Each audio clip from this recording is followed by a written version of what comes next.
On a le joug, on laboure le champ, on va dans cette direction, on n'arrive pas, on sait qu'on doit aller par là, on se tourne, Yoji, est-ce que tu peux aller par là, s'il te plaît? C'est quoi ça? C'est que ça veut dire ça? Seigneur, change les circonstances pour que je me tourne par là. Mais Dieu te dit, enlève le joug, tu vas te tourner tout seul. Des fois, on prie pour les circonstances et tout ce qu'on a à faire, c'est changer nos désirs. L'Église Le Campus vous souhaite la bienvenue. Ce qui suit est un enregistrement de l'une de nos réunions. Nous nous rassemblons tous les dimanches matins à 10h. Pour plus d'informations, visitez notre site web au www.égliseLecampus.ca. Bonne écoute!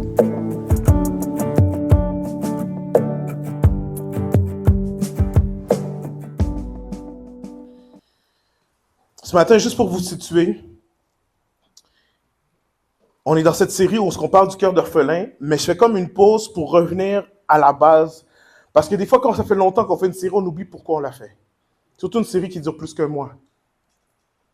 Et on parle, Regina parlait de sa parole, on parle de la guérison des cœurs, on parle de ça. Mais j'avais sur mon cœur de revenir du pourquoi on fait les choses. Pourquoi ça presse, pourquoi ça urge. Jésus, dans ce passage-là, va dire, voici la fin des temps, voici le royaume des cieux, voici ce qui s'en vient, et comme 10 vierges. Vous connaissez la parabole? Vous allez la voir dans Matthieu 25, mais je vais juste la raconter, ok? 10 vierges. Et il le dit d'avance. Il y en a 5 qui sont sages, il y en a 5 qui sont folles. Si vous suivez les prédicateurs, il y a un prédicateur qui s'appelle Derek Prince, un enseignant que vous connaissez sûrement en anglais, qui utilise cette image-là par rapport aux 10 vierges. Et qui dit dans la fin des temps, comme Jésus l'a dit, les 10 vierges ne représentent pas juste les individus, mais les églises. Et à la fin des temps, lorsque Jésus, le titre de mon message, va venir rechercher son épouse, qui est l'église. Quand il va venir chercher son épouse, la Bible dit qu'il va venir chercher une épouse sans rides, sans tache, une épouse parfaite. C'est ça qu'il vient chercher. Comme la génisse rousse, pas un poil de travers. Mais la réalité, c'est qu'il y en a 5 aussi qui sont folles. Et la Bible va appeler ces églises-là la prostituée. Celle qui a couché avec l'ennemi. Le langage est violent. Mais il va appeler ça celle qui a laissé rentrer le compromis. Le titre de mon message, c'est « Réveille-toi, toi qui dors ». C'est dans la parole de Dieu. Réveille-toi, toi qui dors. Voici où ce que je m'en viens. Dans les 10 vierges, je dis les 10 vierges, mais c'est les 10 dames qui attendaient le fiancé. Dont 5 étaient sages, 5 étaient folles. Écoutez bien. Ils se sont tous endormis. Vous êtes là? Toutes les 10 étaient endormies. Il n'y en a pas une qui était réveillée. Tous étaient endormis. On est dans une époque où, malgré qu'on voit le Saint-Esprit agir, on a l'impression, et j'espère que je ne suis pas le seul, peut-être que je suis le seul, on a l'impression que l'Église est apathique. On a l'impression qu'elle est en slow-mo. On a l'impression que, vous voyez comment il fait chaud puis c'est lourd. On a l'impression que c'est comme ça depuis des années, spirituellement. Oui, on entend quelques réveils par-ci, par-là, puis on accourt de tout le bout de la planète pour aller voir. Mais ce n'est pas généralisé. On a l'impression que l'Église sommeille. Et quand je vous dis ça, comprenez bien. Je ne suis pas en train de dire qu'il n'y a rien qui se passe, que Dieu est parti, qu'il n'agit plus. Non, non, non. Mais il y a une saison qui s'en vient. Je n'ai pas besoin de prophétiser, la Bible prophétise pour moi. Il y a une saison qui s'en vient où l'Église va se réveiller. Ça veut dire que même si c'est chaud présentement à certains lieux, ça va avoir l'air d'un sommeil apathique comparé à ce qui s'en vient. Est-ce que vous êtes là? Il y a une saison qui vient où ce que parler l'un contre l'autre, aller voir le pasteur, faire des comités, aller amener l'autre en justice, ça passera plus. On n'aura plus le temps de faire ça. Je vous le mets en image. Imaginez que dimanche prochain, Il y a 250 personnes, quand Max-André vient ouvrir la porte, qui attendent dehors. 250 nouveaux. Pas l'église d'à côté qui vient là. 250 personnes qui, dans la semaine, ont entendu quelque chose, par le Saint-Esprit, ont su qu'il y avait une église, ils se pointent là, à l'heure, et ils attendent. Je vous garantis que les choses vont changer. Quand on va dire, Réginald, tu sais quoi? Tu pars avec 25 personnes, tu l'amènes chez toi, tu commences à prêcher l'évangile parce qu'il faut les amener à la fois. Tu sais quoi, après, tu vas en prendre 50. Tu sais quoi, toi, tu vas en prendre 10. Tu sais quoi, tu habites loin, tu vas en prendre 25. Tu sais quoi, on va y aller en auto, on va toutes les déposer un peu partout. On va les renseigner dans la foi. Ils ont soif, ils ont faim. Trouve les saucisses chez toi, donne les saucisses, continue à enseigner. Ils ont soif. Quand il y a eu le réveil en Chine, les évangélistes allaient dans des sous-sols cachés. Ils enseignaient 30 minutes, 1 heure. Ils disaient, OK, on va prendre une pause. Comment une pause? On ne sait pas jusqu'à quand on va être là. Les gens demandaient encore plus. 1 journée, 2 journées, 3 journées sans arrêt. Prière, enseignement, adoration. Prière, enseignement, adoration. Quand cette saison-là va venir, les choses vont changer. 5 folles et 5 sages. Le problème, ce n'est pas qui dort. Est-ce que vous me suivez? La Bible ne dit pas, le fiancé est arrivé, il les a réveillés. Comment vous êtes endormis? Non, ça c'est un autre passage. Le problème, ce n'est pas qu'ils dorment. Le problème, c'est que quand l'appel se fait, le cri de minuit, voici l'époux s'en vient, il est là. Quand ils se réveillent, ils n'ont plus d'huile. C'est ça le problème. Pas le problème, ce n'est pas qu'ils sont endormis. Il y a des saisons dans le royaume des cieux. Il y a des saisons. Et des fois, on voit les choses et on est fâché, on est frustré. Et pourtant, c'est la saison que Dieu a déclarée. Quand Dieu a dit, vous allez marcher 40 ans dans le désert, tu peux jeûner, prier, tu peux être fâché, tu peux casser tout ce que tu veux. Dieu a dit, vous allez marcher 40 ans dans le désert. Est-ce que vous comprenez? Donc, arrêtons d'être fâchés contre la situation. Assurons-nous d'avoir de l'huile.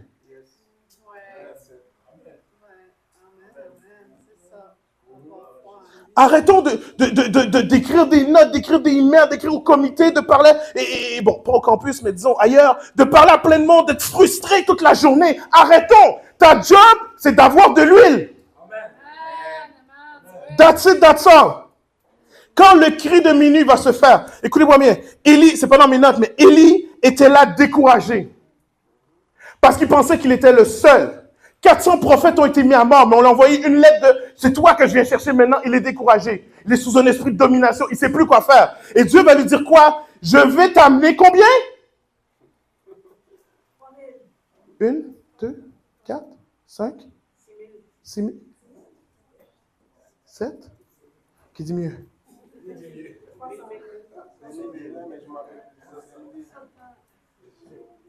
OK, à mon souvenir, c'est 5 000, mais là, vous me mettez dans le doute. OK? À mon souvenir, c'est 5 ou 7 000. C'est pas ça l'important. C'est pas qu'il a manqué un doux dans quelque part dans un sous-sol qui priait. C'est pas qu'il n'a pas vu l'église là-bas qui était en feu et pensait que toutes les autres étaient morts. C'est pas... Il y avait 5 000 doudes ou plus qui étaient en feu pour Dieu. 7 000.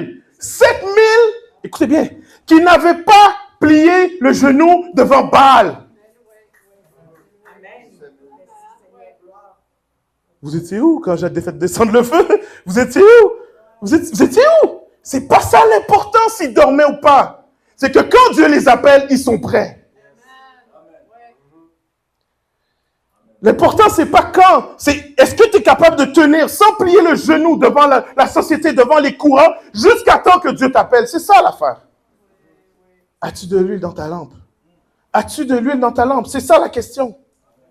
Jésus vient chercher une église qui est pure, qui est sainte. Et j'aime le mot qu'il va utiliser, sans rides, sans rides, ni rien de semblable. Vous savez, c'est quoi les rides pour moi?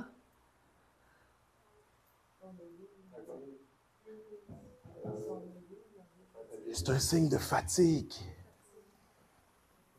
C'est pas tous les personnes âgées qui sont fatiguées. Mais les signes de rides, les rides, l'image, c'est quelqu'un de fatigué. Quelqu'un qui marche lentement. Quelqu'un qui a besoin de canne et de support pour faire quelque part. Quelqu'un qui se dit, tu sais quoi, oui Seigneur, je sais que je dois aller là, mais attends un peu, laisse-moi me reposer un peu, faire la sieste un petit peu. Tu sais quoi, il y a plein de jeunes, envoie les jeunes, je suis fatigué. Et pendant ce temps-là, la société fait ce qu'elle veut. Les écoles font ce qu'ils veulent. Tout le monde fait ce qu'il veut. Mais l'Église est fatiguée. Il vient chercher une Église sans rides. Sans rides, sans signe de vieillesse, sans signe de fatigue, sans signe d'affaiblissement, sans signe d'usure par l'âge. Là, vous arrivez dans la série qu'on parle. Sans signe de j'ai été blessé, et voici pour ça. Sans ça. Entre le vieux de 75 ans et le jeune de 12 ans, c'est le même nombre de blessures. 0. Pas retenu par les blessures, pas retenu par le passé, pas retenu par les règles, les lois, les choses humaines, les calendriers. Sans ride, sans tâche, sans rien.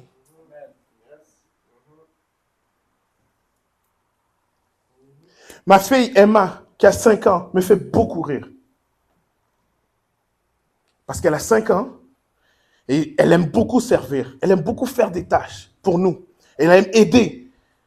Et dernièrement, mes parents n'arrêtaient pas de rire avec ma soeur. C'est quoi la phrase qu'elle a dit? Il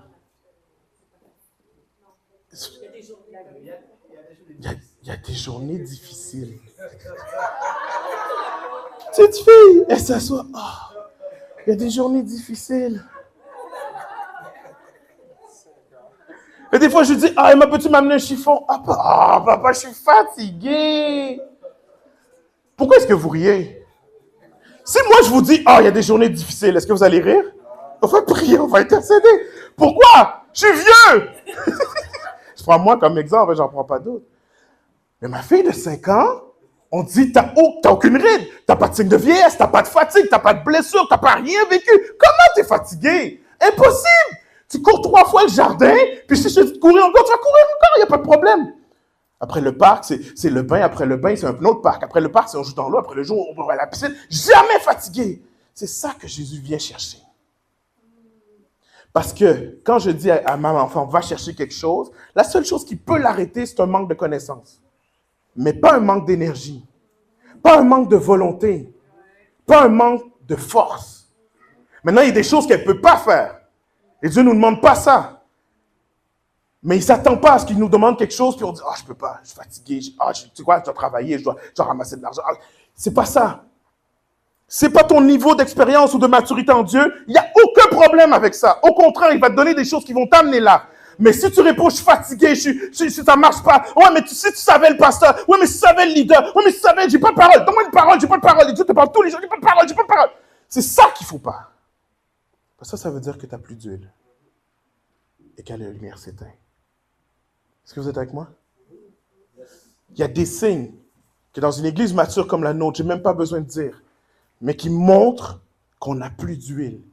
Ou qu'on vit, comme on dit en bon québécois, on vit sur les fioums. On vit sur les fioums.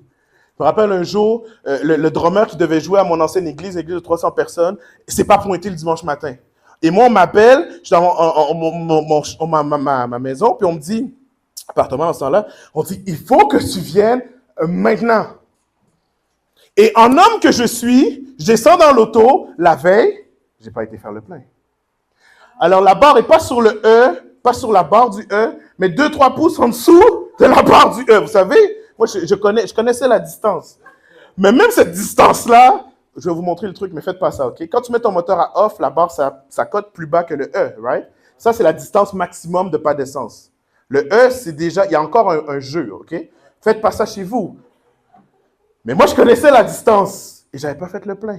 Et on m'appelle pour aller à l'église à 30 minutes de chez nous et pas à 50 km/h parce qu'on t'attend. Dépêche-toi. J'ai roulé sur les fumes par la grâce de Dieu, right? J'ai roulé sur les fumes.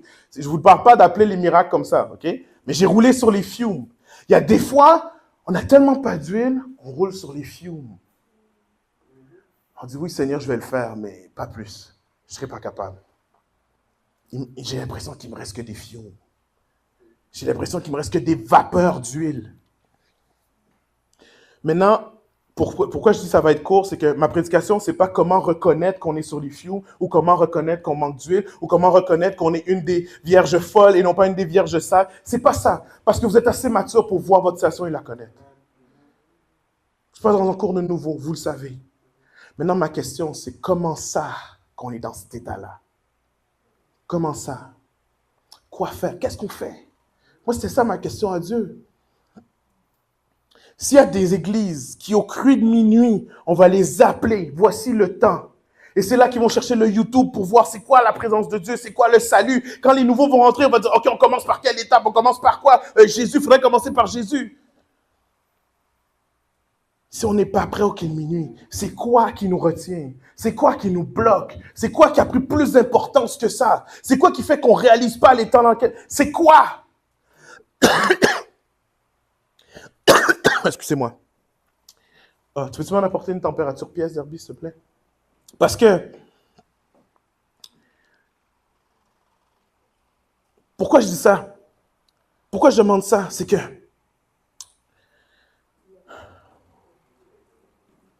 on peut prier. Oh, merci, Charlie. Oh, merci beaucoup.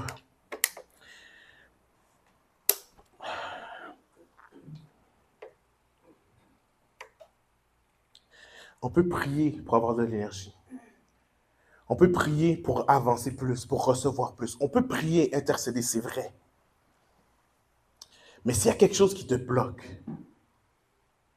s'il y a quelque chose qui te vole ton énergie, s'il y a quelque chose qui te vole ta profondeur avec Jésus, tu t'as beau prier. Est-ce que vous comprenez? Je ne suis pas en train de dire que la prière n'est pas efficace.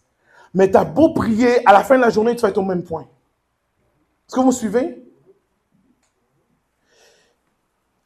S'il y a un ouragan chez nous, la porte se fait arracher. Je me lève le matin, je dis, maï, la porte est arrachée, j'ai pas le temps, il faut que j'aille travailler. Je pars, je m'en vais travailler. Je reviens chez nous, il n'y a plus de laptop, il n'y a plus d'ordi, il n'y a plus de télé, il n'y a plus de fauteuil, il n'y a plus rien. Plancher et table de cuisine, c'est tout. Je rentre chez nous, je dis, oh my Seigneur, aide-moi. Aide-moi, j'ai besoin de finances. J'ai besoin de finances. Je m'en vais acheter un laptop, une télé, un ordi. Je m'achète des dernières affaires qui restent les plus récentes. Je les remets chez nous, je les installe, j'ai mis les mettre les canals, toutes les affaires sont propres et beau. Le lendemain matin, je me lève, je pars au travail. Qu'est-ce qui va se passer? Et je reviens, tout est volé. Je recommence, et je reviens, je retourne, et je prie, et je reviens, et je prie, et je reviens. C'est quoi le problème? Répare ta porte. Si tu continues de te faire dérober, arrête le voleur. Après, tu peux remplir la maison. Est-ce que vous êtes là? La question de l'enquêteur lorsqu'il y a un vol, c'est même pas comme qu'est-ce qui a été volé, où est-ce que ça a été volé, où est-ce que c'est rendu. C'est comment ça se fait que ça a été volé. Est-ce que vous savez ça? Une voiture n'est pas faite pour être volée. Comment ça se fait que ça a été volé? Et là, avec ça, ils vont dire, bon, on a un réseau qui a tel. Quand je sais comment, parce qu'ils ont électroniquement débarré, je ne sais pas trop quoi, OK, ce qu'on cherche, c'est un réseau qui a ce genre de moyens-là. Comment ça a été volé? Ben, on a lancé une pierre dans la vitre, on est embarqué dedans, il a essayé de le partir, il n'a pas réussi, il part. OK, je ne cherche pas un réseau équipé, je cherche un doute qui était désespéré. Comment est-ce que tu te fais dérober? C'est quoi qui te dérobe? Quand tu sais c'est quoi qui te dérobe et comment, tu peux l'arrêter dans le nom de Jésus, et maintenant, tu peux te faire remplir. Et là, non seulement tu te remplis pour toi, mais tu es capable de te déverser sur les autres. Tu es capable d'en donner, tu en as plus, parce qu'avec Jésus, il y en a plus qu'il faut. Mais arrête de te faire voler. C'est quoi qui te vole ton temps avec Dieu? C'est quoi qui te vole la puissance? C'est quoi qui te vole ton onction? C'est quoi qui te vole ta sanctification? Je les ai faites les formules mathématiques, vous les avez vues. L'humilité, la sanctification donne la puissance. Je vous ai dit, le temps dans la présence donne la relation. Je vous ai dit, vous savez ce que vous avez besoin. C'est quoi qui vous dérobe?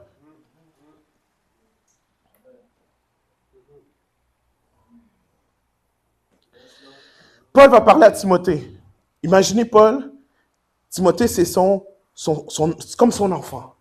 Il lui a tout donné ce qu'il avait pour faire son ministère. Il n'est pas resté là 5 minutes, il a dit, je t'ordonne, pasteur, jet. Non, il a donné tout ce qu'il avait. Il a vu l'appel, il a vu le potentiel, il a donné tout. Et on dit que Timothée avait une église de plus d'1 million de personnes à cette époque-là, c'est quelque chose. Il a tout donné. Et maintenant, quand il écrit à Timothée, il écrit parce que c'est des conseils précieux et importants pour lui. Je n'ai pas le temps de te dire comment ramasser des finances. Je n'ai pas le temps de te dire comment placer les chaises. Je n'ai pas le temps de te dire comment faire le stationnement. Mais ce que je vais te dire, par exemple, écoute-le bien. Il n'est pas en train de texter aux 5 minutes. Il envoie une lettre qui va prendre des jours, peut-être des mois à se rendre. Donc, ce qu'il dit, c'est important. Et une des choses que Paul va dire, Timothée 1 Timothée 6.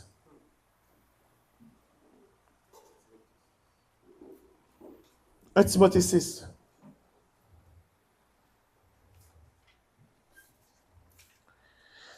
Il va parler de certaines personnes qui cherchent à s'enrichir, qui sont des méchants, qui sont des violents.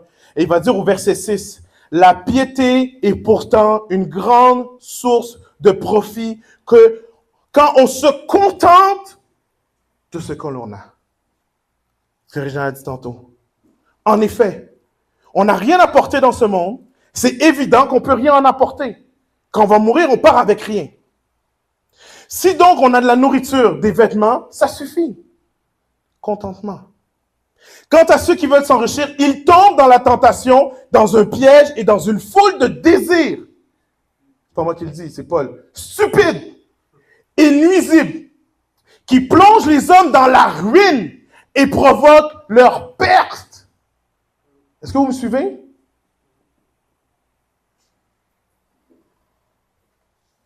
Verset 10, l'amour de l'argent est en effet à la racine de tous les maux. En s'y livrant, certains se sont égarés loin de la foi et se sont infligés à eux-mêmes des tourments.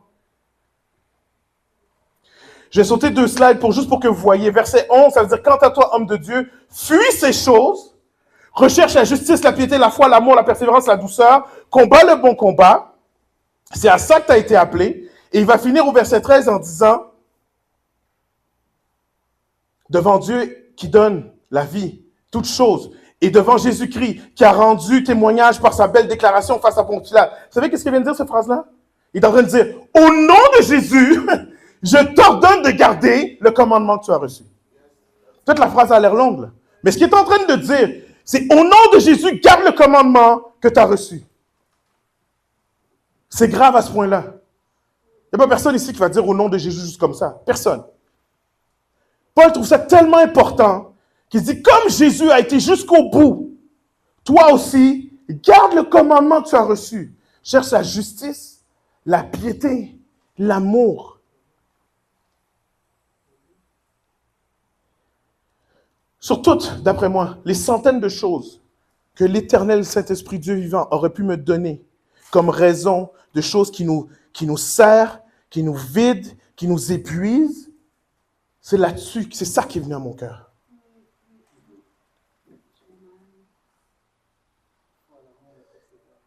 Et je me suis mis face à Dieu. Et j'ai dit, est-ce que c'est possible? Et croyez-moi, je ne suis pas riche. Et croyez-moi, quand j'ai besoin, ce n'est pas pour m'enrichir, ce n'est pas pour acheter des niaiseries, souvent c'est pour acheter le lait et le pain. Mais je dis, est-ce que c'est possible que tu me dises que je suis encore enraciné par des choses comme ça de ce monde? Et c'est pour ça qu'on est à ce niveau-là?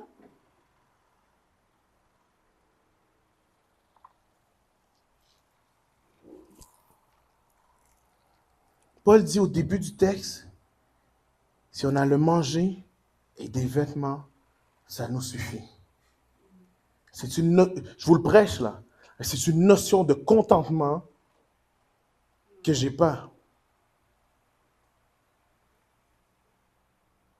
Ceux qui ont ce genre de notion de contentement, ils ont écrit des livres. Peut-être que je me trompe, mais je ne pense pas qu'il y a beaucoup de monde à notre époque qui ont ce genre de contentement-là. Je ne pense pas. Et pourtant, en tout cas en Amérique du Nord, là, on s'entend? Et pourtant, Paul dit, sans ça, c'est la mort. Il y a des gens qui ont quitté la foi. Quitter la foi, c'est pas je viens plus à l'église de temps en temps. C'est la mort. Est-ce que vous me suivez? Et j'étais là et je disais, Seigneur, mais qu'est-ce... Et de là, ma prière ce matin, enlève ce qui retient encore. Ce que tu veux faire, c'est plus important.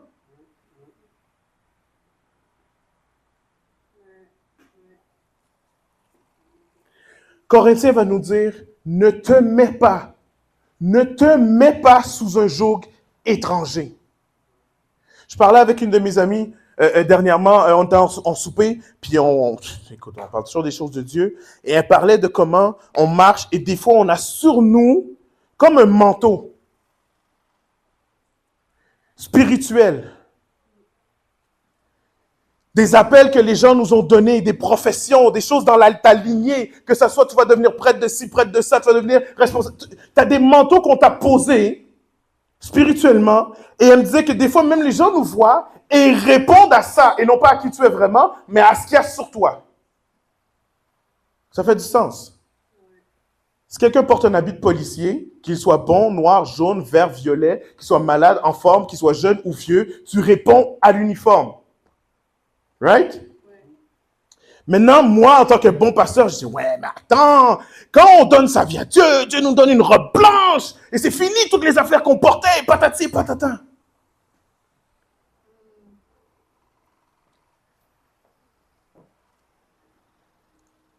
Mais la Bible nous dit, ne te mets pas sous un joug étranger. Ça veut dire qu'on peut se mettre sous un joug étranger.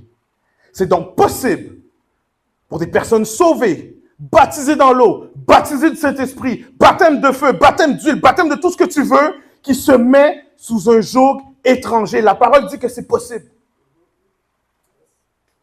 Ça veut dire que tu peux marcher, venir à l'église, être en feu, avoir des prophéties et des dons, et être sous un joug étranger.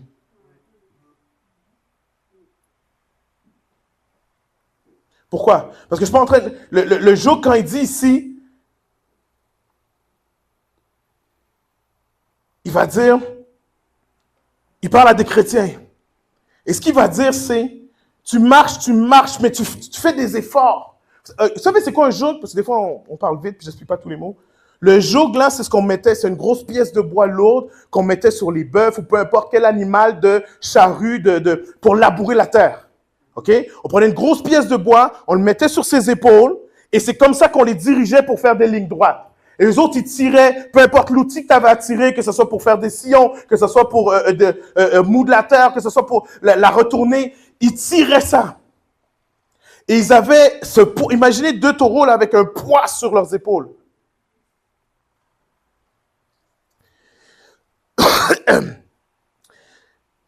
Quand on dit se mettre sous un joug étranger, ça veut dire qu'il y a quelque chose qui est sur nous, qui nous pèse et qui nous dirige.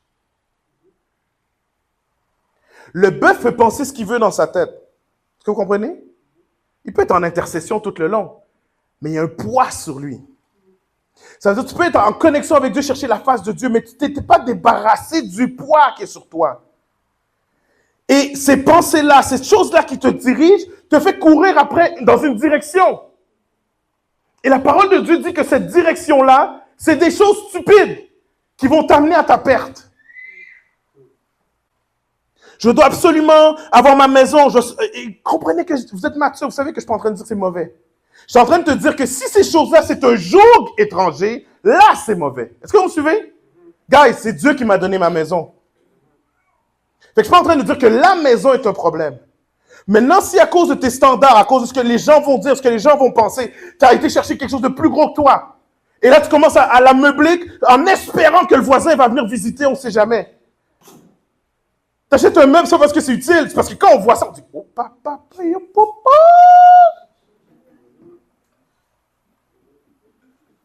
Tu prends des décisions.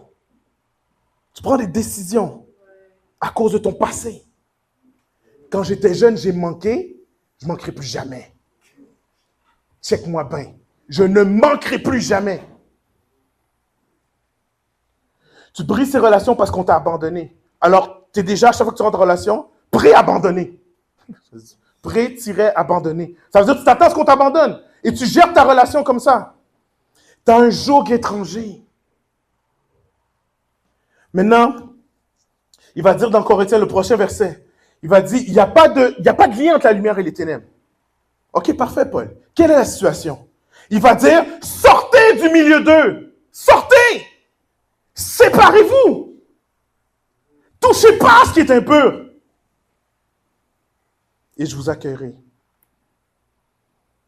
Vous savez, j'aime beaucoup prier, j'aime beaucoup vous dire que Jésus nous délivre, il fait beaucoup de choses. Et des fois, on prie, puis on ne sait pas comment s'en sortir, puis Jésus nous délivre. C'est vrai. Mais quand il dit sortez, il ne dit pas Jésus, fais-les sortir. Il dit sortez! Il ne dit pas Jésus, empêche-les de toucher aux choses impures. Il dit touchez pas aux choses impures. That's it. Toutes les choses que je prends, j'essaie, en tout cas quand j'en ai conscience, comme par exemple le café, vous savez que j'aime le café. De temps en temps, j'arrête le café. Sec, là, pas en diminuant, sec. Si j'ai mal à la tête, si j'ai quoi que ce soit, je sais que ce soit un jour de congé, c'est fini.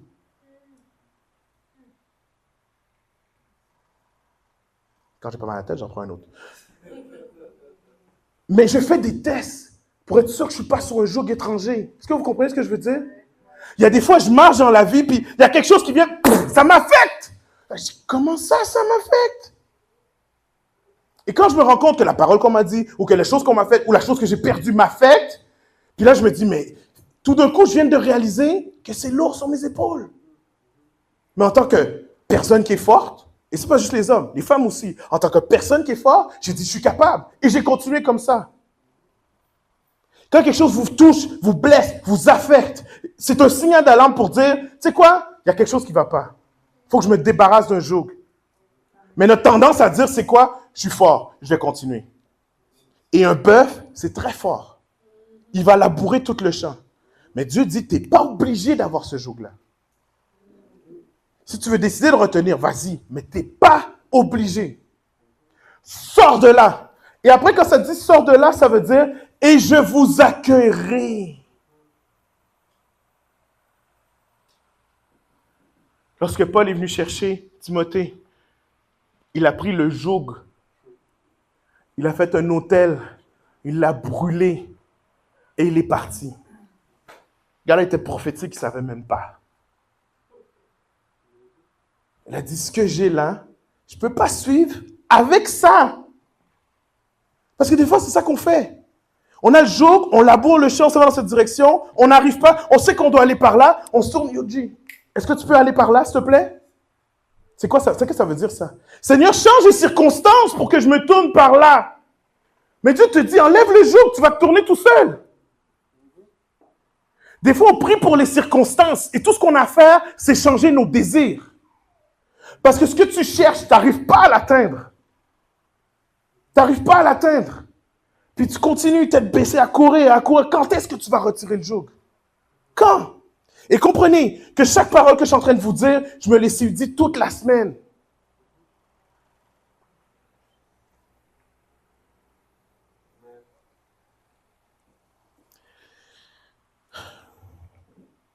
Tout ça, c'est pour revenir à nos cinq vierges sages et 5 vierges folles. On les appelle les folles. Et dans notre vocabulaire, ça veut juste dire qu'ils n'étaient pas toutes là. Hein? Ils sont folles. C'est pas de leur faute, dans le fond. C'est pas ça. En fait, ce que ça veut dire, c'est qu'ils étaient inconscients. Ça veut dire qu'ils n'étaient pas préparés. Ça veut dire qu'ils n'avaient pas réfléchi à ce qui s'en venait. Guys, c'est un mariage. Parle à n'importe quelle femme ici, je m'en vais à un mariage. Quand tu réfléchis pour aller au mariage, tu ne réfléchis pas à est-ce que de 2h à 4h, je suis libre. C'est pas ça que tu réfléchis. Tu réfléchis à ce que samedi matin, vendredi soir et dans la semaine, je suis libre. Pourquoi? Acheter la robe, faire les cheveux, aller voir... Je ne peux même pas imaginer la liste qui vient dans votre tête si je vous dis vous allez demain à un mariage. Demain, c'est pas que tu n'es pas libre demain, c'est que tu n'as pas le temps de te préparer. Est-ce que je suis tout seul? Je suis tout seul? Moi, je me rappelle, j'étais jeune, je comprenais rien là-dedans. J'embarque, je me suis habillé, bon, on m'a mis mon costume, je m'embarque dans l'auto, je m'en vais avec un ami à un mariage. Il m'a mis, là, il tourne, là, je dis, mais pourquoi tu tournes par là-bas? Je m'en vais laver l'auto. Comment tu vas laver l'auto? Je m'en vais laver l'auto, c'est un mariage. L'auto? Est-ce que l'auto rentre dans la cérémonie? Tu te prépares. Le problème des vierges folles, c'est le manque de préparation. C'est pour ça qu'on les appelle folles. Est-ce qu'il y a des fous et des folles ici? Est-ce que dans l'Église de Dieu, dans les églises, est-ce qu'il y a des folles et des fous qui vivent leur vie comme au temps de Noé, puis que quand le déluge va arriver, ça va être trop tard? Je vous explique qu'est-ce que ça veut dire quand Jésus dit ça. Ce que Jésus est en train de dire, parce qu'on a sauté cette partie-là, mais il dit quand ce temps-là va arriver, c'est les temps difficiles qui vont arriver. Je vous donne un exemple. Dans ta mentalité, il faut que tu aies un certain niveau de richesse. Et tu as toujours vécu comme ça, sans problème, avec ta job bien normale. Tu n'as pas besoin de te préparer à plus. Tu n'as même pas idée que tu as un joug étranger. Quand la récession arrive, quand les taux d'intérêt augmentent, tout d'un coup, il faut que tu aies une deuxième job. Tout d'un coup, il faut que tu fasses plus. Il faut que tu fasses plus. Il faut que tu fasses plus. Pourquoi? C'est le même niveau que tu veux, mais les temps difficiles sont arrivés. Et tu n'étais pas prêt. Pourquoi tu n'étais pas prêt? Pas parce que tu n'as pas accumulé de l'argent ou épargné. Parce que dans ta tête, ce n'était pas encore changé. Est-ce que vous comprenez? Quand le retour de Jésus ça va s'approcher et que le réveil va venir, nos anciennes mentalités vont transparaître. Toutes les choses qui sont là, même si on est tous assis à la même place, au même niveau, et à toute égalité par la grâce de Dieu, même si ça, quand les choses difficiles vont arriver, tranquillement, les gens vont disparaître. J'ai plus le temps. Je suis plus motivé. J'ai plus envie. Je dois faire d'autres choses. J'ai d'autres problèmes. J'ai d'autres choses à régler. J'ai pas le temps de venir aux réunions. J'ai pas le temps de venir à la prière. J'ai pas le temps de prier moi-même. Le problème, c'est que ton jour qui semblait correct, maintenant, dans les temps difficiles, n'est plus correct et te détourne de la bonne voie. Donc, ce qu'il dit, c'est ramasse de l'huile tout de suite. Prépare tes choses tout de suite. Prépare tes réservoirs. Accumule le plus d'huile possible. C'est ça qu'il est en train de te dire.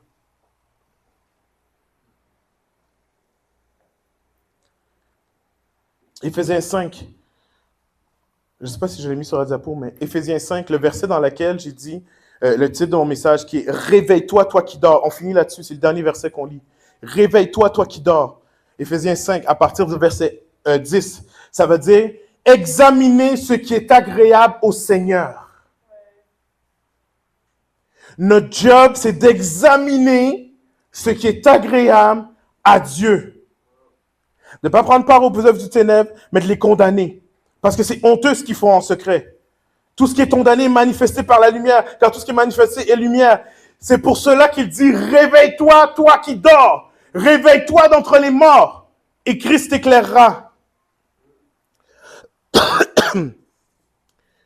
Prenez garde à vous conduire avec circonscription. Qu'est-ce que ça veut dire?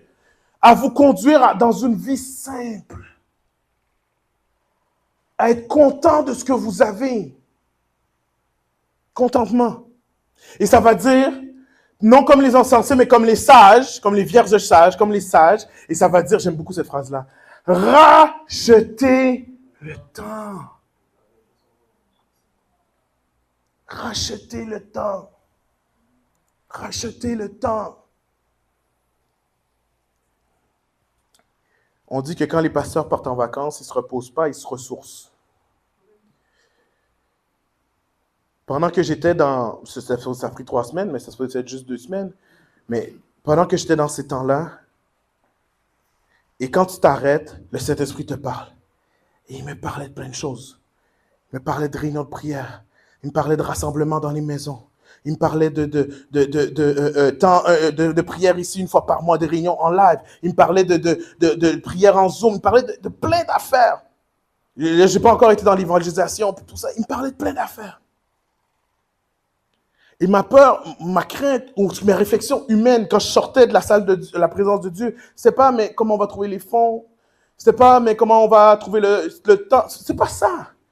C'est, mais est-ce que je vais le faire tout seul? Parce que s'il faut que je fasse tout seul, je vais le faire tout seul. Je suis rendu là. Maintenant, je ne suis pas en train de vous dire que vous n'allez pas participer, vous allez participer. Je ne pensais même pas nécessairement au campus ou aux gens qui étaient là. Mais je pensais à l'époque qu'on vit. Il y a un pasteur qui est venu ici, il voulait louer l'église le dimanche soir. Ils sont à peu près comme nous, une quarantaine. Il voulait l'église le dimanche soir. Il m'a dit, il faut qu'on fasse les pratiques le samedi soir. J'ai dit, pourquoi le samedi soir, les pratiques? Il dit, tu sais quoi, Steve, les gens n'ont pas le temps. Viens. Les gens n'ont pas le temps. Je suis d'accord, je n'ai pas le temps moi non plus. Quand tu me demandes, je check mon agenda. Quand Dieu me parle, je dis, où est-ce qu'on la met la réunion? Je check l'agenda. C'est normal.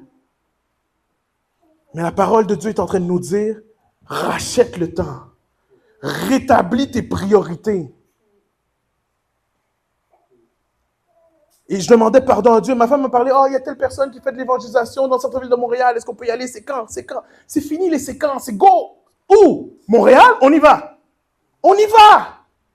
C'est là que je suis. Est-ce que vous comprenez? Je ne suis pas en train de vous prêcher, là. Je suis en train de partager mon cœur, là. Dans la partie Steve, là, OK? Vous comprenez? J'ai une soif de voir les choses arriver. Et c'est vrai que faire des réunions à 4 personnes, à 2 personnes, à 1 personne, puis moi, et Zoom, au moins Zoom, il y a un miroir, tu te vois. Tu sais. C'est comme, OK, moi, je suis là. Mais c'est vrai que c'est fatigant. C'est vrai que c'est Et je ne suis pas en train de mettre l'opprobre sur personne. C'est pas ça que je vous dis. Mais ce que j'ai en train de dire, c'est que je ne m'arrêterai plus à ça. Je ne peux plus m'arrêter à ça. Les temps de la fin qui sont là nous disent, on n'a plus le temps. Rachète le temps, bro, parce que c'est bientôt fini.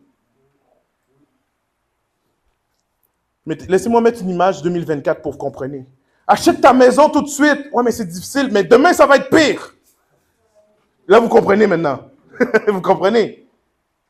Faisons les choses maintenant. C'est difficile maintenant, ça va être pire après. Jimmy, il me parlait, je me rappelle, Jimmy, ça fait vraiment longtemps qu'on se connaît. C'est pour ça que je prends cet exemple-là.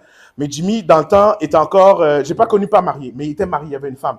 Puis il me disait, il faut que j'aille à l'école. Tu te rappelles de ce temps-là? Je me rappelle pas si c'était l'école biblique ou l'école de prophète. Et il l'a fait, il a été vraiment à l'école. Mais je me rappelle, à la conversation, il me disait, mais c'est difficile, j'ai pas le temps. C'est 1 an, le DEP, c'est tous les soirs, les fins de semaine, comme ça. Toute la journée. Comment j'ai trouvé le temps de faire ça? Je suis marié. J'ai dit, Jimmy. J'ai dit, c'est vrai, quand on était au secondaire, on avait juste ça à faire. C'est vrai qu'on avait du temps. On ne l'a jamais utilisé, mais on avait du temps, on chillait. Là, maintenant, tu es marié. C'est vrai, tu as moins de temps. Mais c'est rien comparé à ce qui s'en vient. Tu veux témoigner? Parce qu'après le mariage, viennent les enfants. Après, viennent les activités des enfants. Après, je veux dire, tu vas faire ton cours quand ton enfant va avoir 18 ans, toi, tu vas avoir 65. C'est ça qui va arriver. Fais-le maintenant. Et Jimmy était déjà préconvaincu, je ne l'ai pas vraiment convaincu. Mais des fois, il faut quelqu'un de plus vieux pour te dire, yo, bro, moi c'est vrai, j'avais pas le temps. Puis là, en ce temps-là, moi non plus, Jimmy, moi aussi, je disais, j'ai pas le temps. J'avais pas d'enfant. On était mariés, j'avais pas d'enfant. Si j'avais su, si j'avais su que quand ça débloque, ça débloque. Si j'avais su.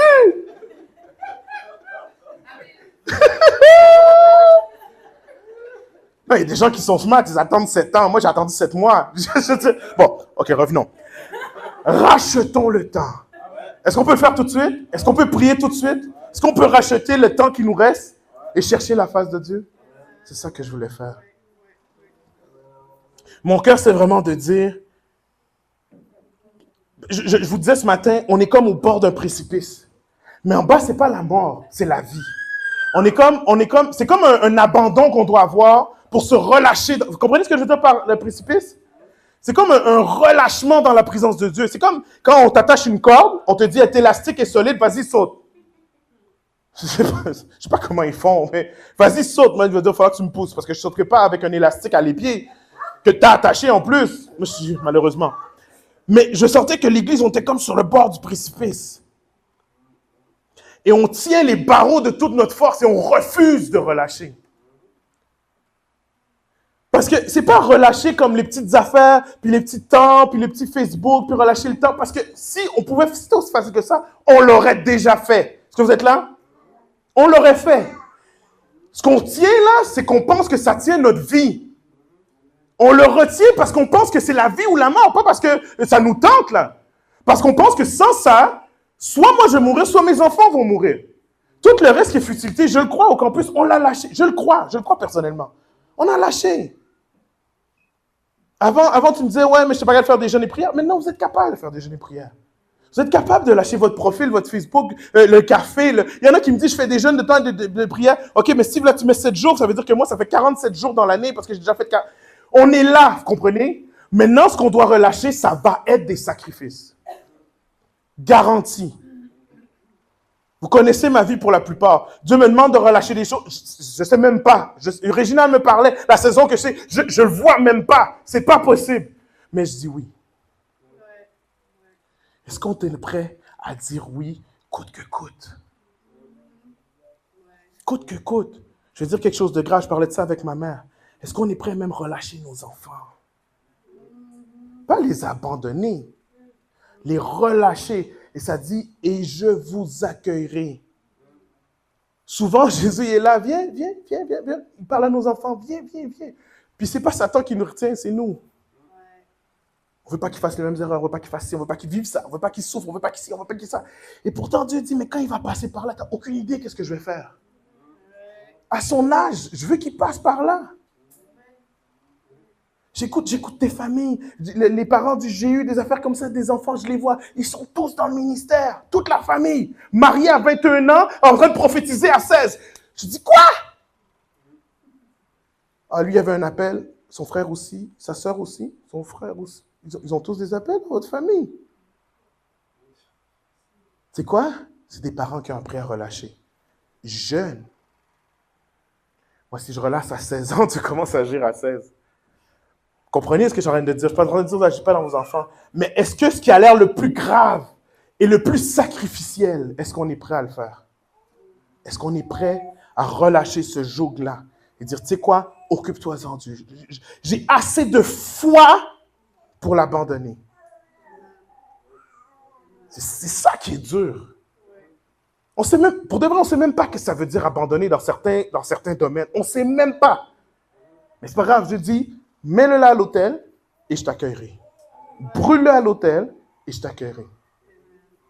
Ce matin, mon appel, le temps de prière que je veux qu'on fasse, c'est simple. Je veux qu'on relâche les jougs. Je veux qu'on remette devant Dieu. Je veux qu'on dise, Seigneur, c'est quoi? Montre-moi, dirige-moi, explique-moi et je le mettrai sur l'autel. Je ne sais pas c'est quoi, mais j'ai déjà la foi pour te dire, je vais le mettre sur l'autel. Je vais bâtir l'autel et ça va être fini. Maintenant, après ça, accueille-moi parce que je ne sais pas comment je vais vivre le reste. Mais je l'abandonne. Ce que j'aimerais faire, je sais que le temps est avancé et ce que j'avais sur mon cœur, c'est qu'on doit, par la foi, mentionner ce qu'on abandonne. Vous comprenez ce que je veux dire? On doit en parler, on doit s'engager. Parce qu'au début, ce que je voulais faire venir en avant, puis qu'on prie pour chacun de nous, puis qu'on ait la force de s'engager, puis tout ça. Puis après ça, quand j'ai fini ma prédication, j'ai dit, mais attends, il ne dit pas donne-moi la force, il disait lâche.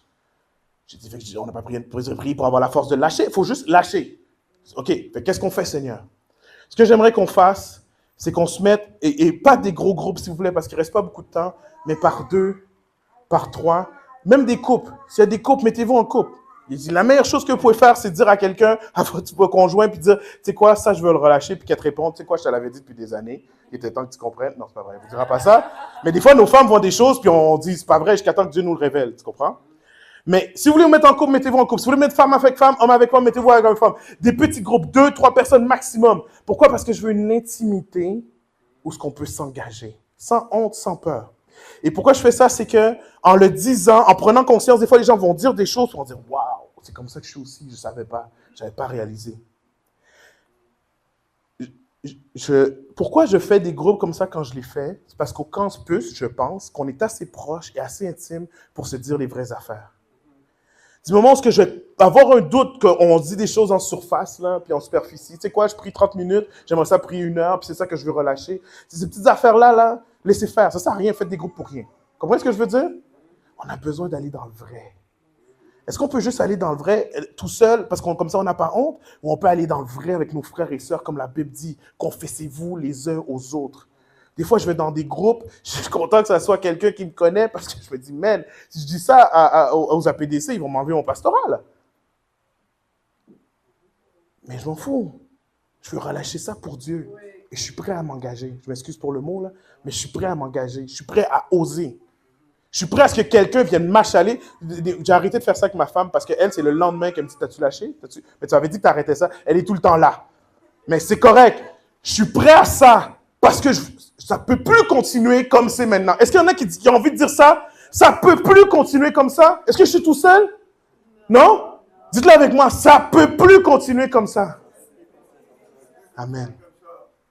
Père éternel, je te remercie pour ta parole, pour la saison dans laquelle tu nous amènes. Je te remercie, Seigneur, parce que il y a des gens qui ont prié pendant des années pour cette fin des temps, pour cette saison, et c'est maintenant. On est là, on est proche, on sait que ça nous arrive. Tu dis, bénis soient les petits-enfants, alors que ça a été caché aux grands, ça vous est révélé à vous. Seigneur, on s'avance comme des petits-enfants, et on te dit, on veut être prêts, on veut être plein d'huile, on veut être prêts. Alléluia, on veut être prêts. Donne-nous la force, donne-nous la sagesse. On a besoin de toi.